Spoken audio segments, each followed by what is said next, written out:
जून महिन्याचे 16 दिवस उलटून गेले असले तरी नाशिक शहरामध्ये हवं त्या प्रमाणात पाऊस झाला नाहीये। याचा परिणाम नाशिकच्या गोदावरी धरणात पाण्याचा फक्त 18% पाणीसाठा शिल्लक राहिलाय।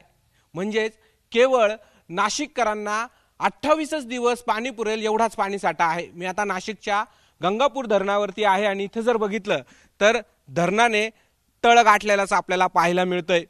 केवळ 18% पाणीसाठा शिल्लक राहिलेला आहे आणि यामुळे नाशिककरांवर आता पाणी कपातीचं संकट जे उभं राहिलेलं आहे।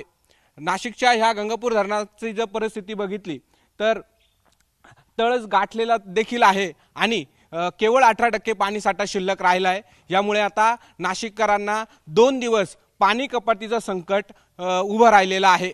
त्याचबरोबर नाशिक जिल्ह्यातल्या इतर धरणाचा जर विचार केला तर मुकणे धरणात देखील मुबलक पाणीसाठा शिल्लक राहिलाय। यामुळे आता नाशिक जिल्ह्यातील पाण्याची जी अवस्था आहे ती बिकट झालेली आहे। त्याचबरोबर नाशिकमध्ये अघोषित देखील पाणी कपात सुरू झाली आहे। नाशिकच्या सातपूर परिसरात असलेल्या एका पाईपलाईन लिकेजमुळे अख्ख्या शहराचं पाणी जे आहे ते आज बंद करण्यात आलंय। यामुळे आता नाशिककरांनी पाणी जपून वापरावं असं आवाहन नाशिक महानगरपालिकेने केलंय। कॅमेरा पर्सन बबन सदगीरसह सागर गायकवाड, जी 24 तास, नाशिक।